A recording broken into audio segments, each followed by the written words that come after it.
मित्रांनो नमस्कार मित्रांनो, दिल्लीत मतदान पार पडल्यानंतर आता एक्झिट पोल येण्यास सुरुवात झाली आहे। या एक्झिट पोलनुसार अरविंद केजरीवाल यांना सर्वात मोठा झटका बसताना दिसत आहे। दिल्लीत आज विधानसभाच्या 70 जागांसाठी मतदान पार पडले।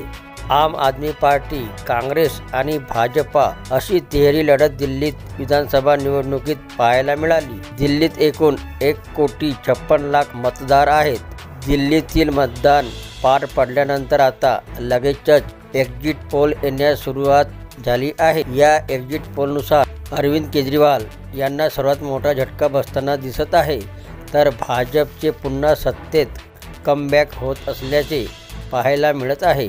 DV रिसर्चच्या सर्वेत आम आदमी पक्षाला 26 ते 34 जागा मिळण्याचा अंदाज आहे, तर भाजपला 36 ते 44 जागा मिळतील असा अंदाज आहे। तर काँग्रेस खाते उघडणार नसल्याचा हा पोल सांगत आहे, तर चाणक्याच्या पोलमध्ये भाजपला 39 ते 44 आणि आम आदमी पक्षाला 25 ते 28 जागा मिळताना दिसत आहे। काँग्रेसला मात्र फक्त 2 ते 3 जागा मिळतील असा अंदाज आहे।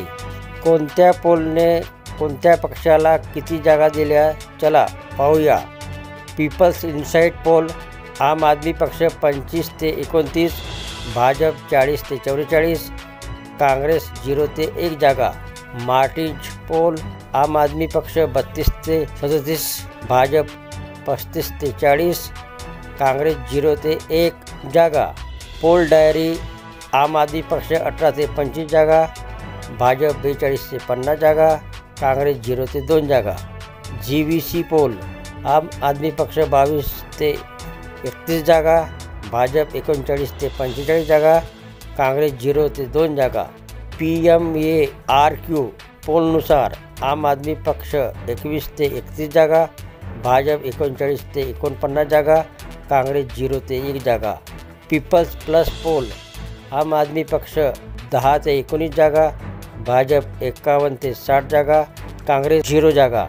तर हे होते मित्रांनो दिल्लीत झालेल्या निवडणुकीनंतर एक्झिट पोलनुसार भाजप सरकार येणार असल्याची माहिती।